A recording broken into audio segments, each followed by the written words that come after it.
Well, suppose now, this very moment, I wanted a ball, an ordinary baseball. But there isn't a baseball in the room, all right? But I want one. I would actually assume that I am holding a baseball in my hand until I can feel it. You think you can't feel it? Well, now try it. Try to feel what it would be like if you held a baseball. Now, to prove that you have held it, see what it feels like, the difference now, a tennis ball. See any difference? All right, a golf ball. See any difference? A piece of silk. You feel any difference?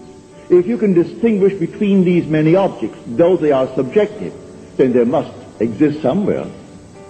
If you can actually separate them in your mind's eye and distinguish between these objects, I can begin to feel, begin to sense, begin to smell a rose. Well, a rose doesn't smell or doesn't actually have the odor of another flower.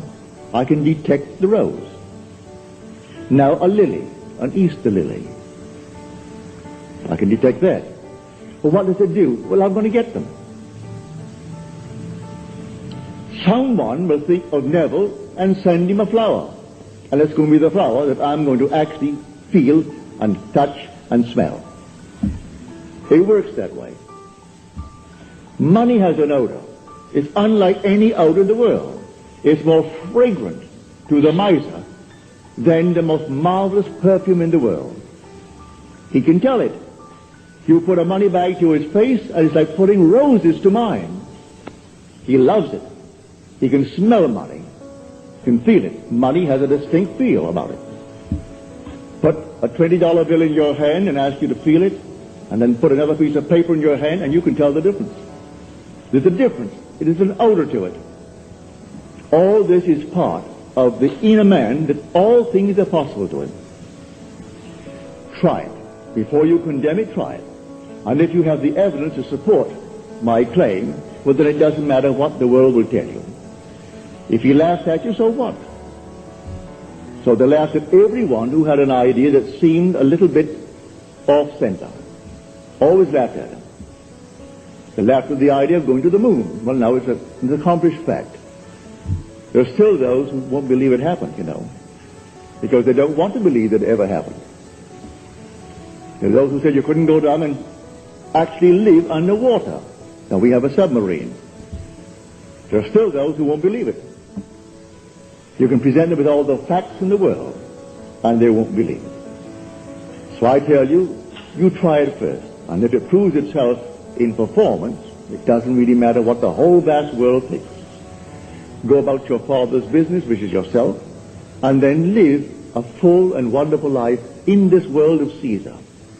And the day will come you will actually depart this world. I mean this age. Because those who are departing it now, unless they are awakened, they still find themselves in a world just like this. But those who have awakened, who have experienced the second birth, the birth from above, find themselves in an entirely different age, where they're all imagination. And they are perfect. And wherever they go, everything is perfect. You don't have to raise a finger to make anything perfect, because they're perfect. All things must conform to them, for they're perfect. That's heaven. So heaven is not an area, it's not a realm, it's a body. And when that body is awakened within you, which is the wonderful human imagination completely awake, then wherever you go clothed in that body that is completely awake, everything is perfect. If you found yourself in a forest of dead trees that all burst into foliage, in the desert they would all bloom like the rose, because you are there. No blind man, deaf man, no handicapped man could stand in your presence. He would be instantly transformed into a perfect man because you are perfect. That's heaven. It's harmony. So it's not a place where you're going to go, pearly streets and all that nonsense. No. It's just simply you in a world that is perfect because you are perfect. And the day will come you will awaken that body where it's in you now. That body is in you, but it's sound asleep. And one day you will experience the resurrection. And you'll know the mystery of the resurrection. When you rise, and you rise within yourself. For the grave in which Christ is buried, which the Lord is buried, is your own skull. That's where he is buried. And in that tomb where he is buried, one day he will awake, and he will come out of that tomb. And it's you who comes out of the tomb, and you'll know who you are. He is buried in every child in the world, this universal being, and yet one. Billions of us, and yet only one Lord. And that one Lord, in his fullness, is buried in you, individually. And when you awaken, you are he. So tonight, take a go. Make it a lovely go, either for yourself or for another. So any time that you exercise your imagination lovingly on behalf of another, you're mediating God to that other. So, bring a friend before your mind's eye. Represent him to yourself as the man or the woman that you would like them to be. And don't tell them, ask for no praise, just assume that they're talking to you and telling you the most marvelous news about themselves. And you congratulate them on that good news. And go your own way. Believe in the reality of that imaginal act. It may happen tomorrow. It may happen the day after, or a week later, or a month later. It has its own appointed hour, and it is ripening, and it's going to flower.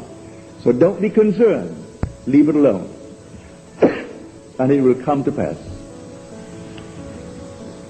So this is what I mean by feeling is the secret. I catch the mood, the feeling that would be mine if I were what I want to be. I don't have to touch something. I can if I want to. But it's the mood I'm speaking of. What would the feeling be like if she were well? If she were this? And then you catch it just as though it is true. You always go to the end, and the end is where you begin. We're always imagining ahead of our evidence. So go to the end and feel the end. And then dwell in that end, even though reason denies it and your senses deny it. You turn your back upon the doubters. That is your senses and what reason dictates. That's the hell or the devil or Satan in the world. That's the doubter. So you turn your back upon it. And then you walk as though things were as you want them to be. And living in that assumption,